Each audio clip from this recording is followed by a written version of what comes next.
About a year ago, I was working at a very upscale hotel as a valet attendant. I usually work the day shift, but on this day, I was working the overnight shift as a favor to one of my coworkers who took the night off. One thing I liked about the overnight shift was how quiet and uneventful it was.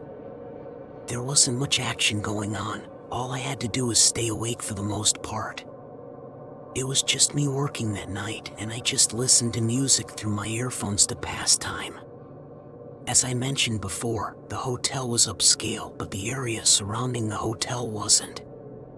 The neighborhood was still being developed, so there was an odd mix of upscale places with the occasional abandoned building just waiting for some big shot developer to come and make into something. Anyway, at about 2 o'clock in the morning, I noticed something happening across the street in the distance. I saw two guys struggling to load something into the trunk of a car. It was very dark, so I had to readjust my eyes so that I would be able to see what was happening.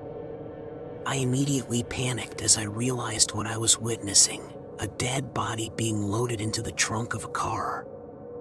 I had been working at the hotel for about 3 months by this time and had never seen anyone going in and out of the building across the street, but I had always heard stories from my coworker who worked the overnight shift. He said once a week, he would see boxes being loaded and unloaded by the loading dock over there.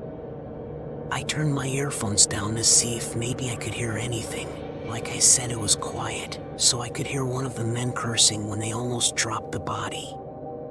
The other guy stayed quiet and didn't even say a word. Once they loaded the body, they slammed the trunk shut and looked around to see if anyone else had been taking notice of what they were doing.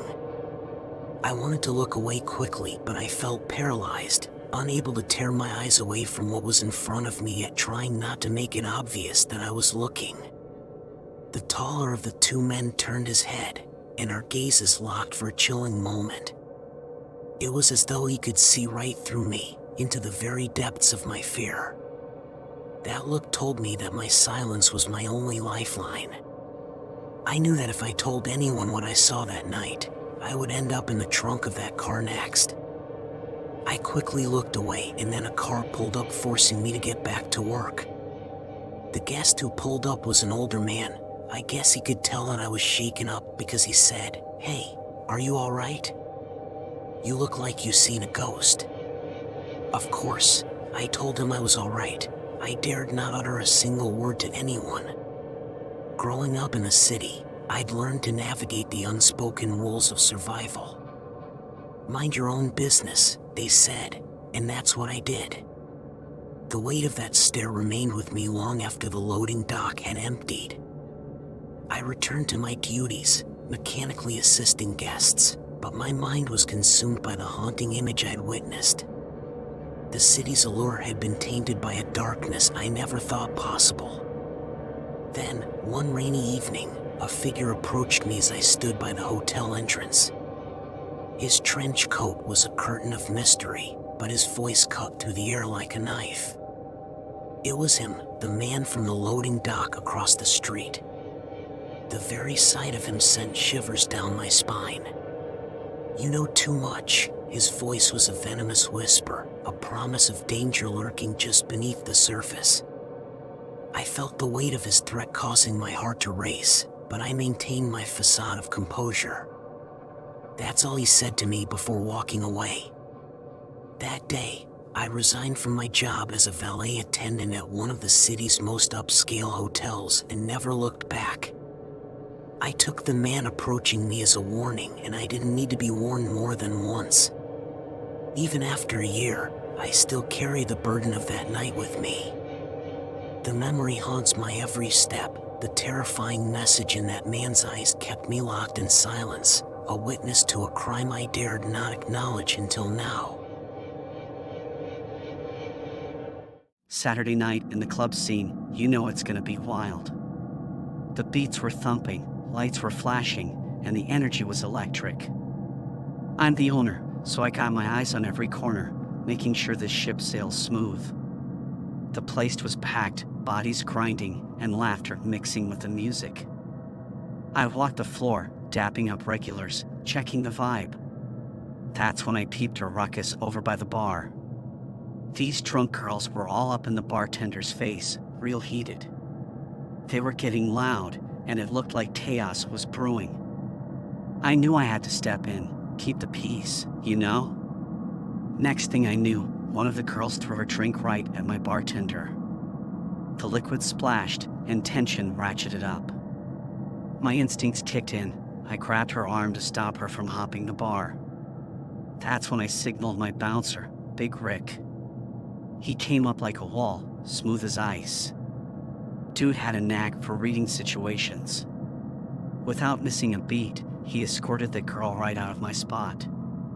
About an hour passed, closing time, and folks were filtering out. But then, here comes Romeo with his girl, the same girl who got kicked out earlier. I guess she told her man that I put my hands on her, and he was pissed. Homeboy's fuming, you can see it in his eyes.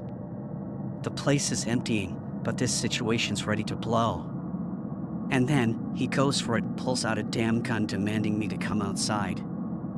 I ain't no punk, man. In a blink, I had my piece out. It's like time slowed down. In the backdrop, the music's fading, and I'm staring down this barrel. I wasn't about to let him pull that trigger, not in my club, but then, just before things go nuclear, Rick steps in. Man's got the instincts of a lion. He talks the guy down, easing the tension out of the air. Words are flying, but Rick's voice is that magic that soothes the savage beast. Just as the storm's about to break, the lights of a cop car flash through the window. Dude sees it, hesitation creeps in. For a second, it's like time stands still. He bolts, gun tucked away, leaving me there holding my breath. Cops roll in, and I explain the situation. They nod, not a word wasted. We all know this ain't the first or last time something like this goes down. They tell me to stay safe and bounce.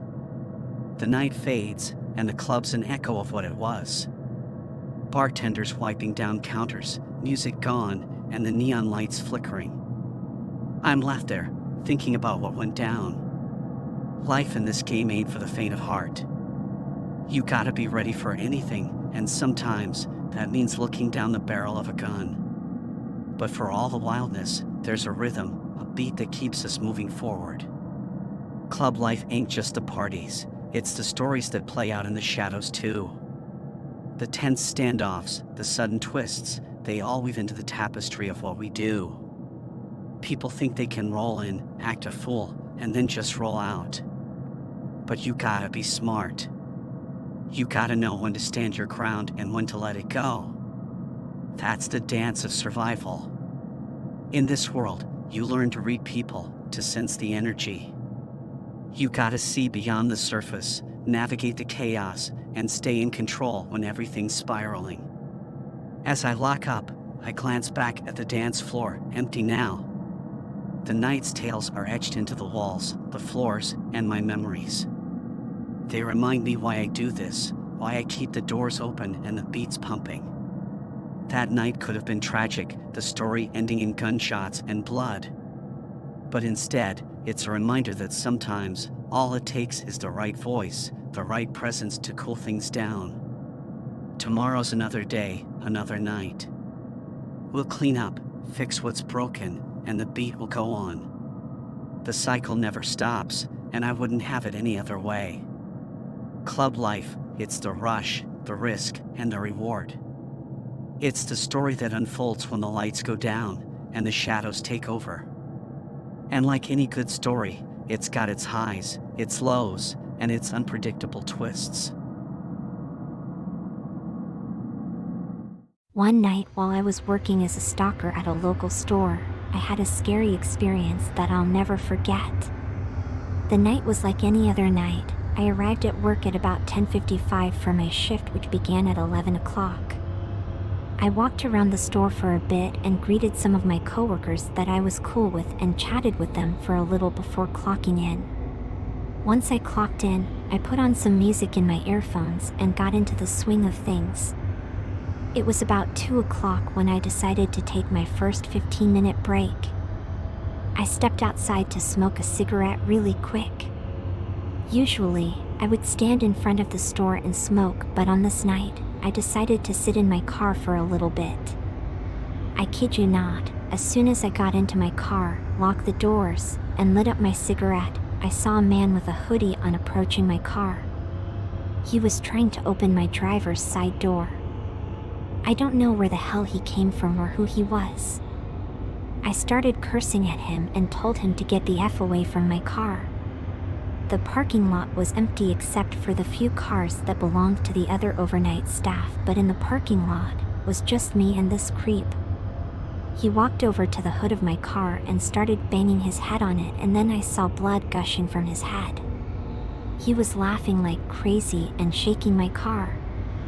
I started honking my horn at him, but that just seemed to make him even more angry. This went on for about a minute before I reached for my phone and dialed 911. The operator told me that help was on the way, but it felt like forever before they would come.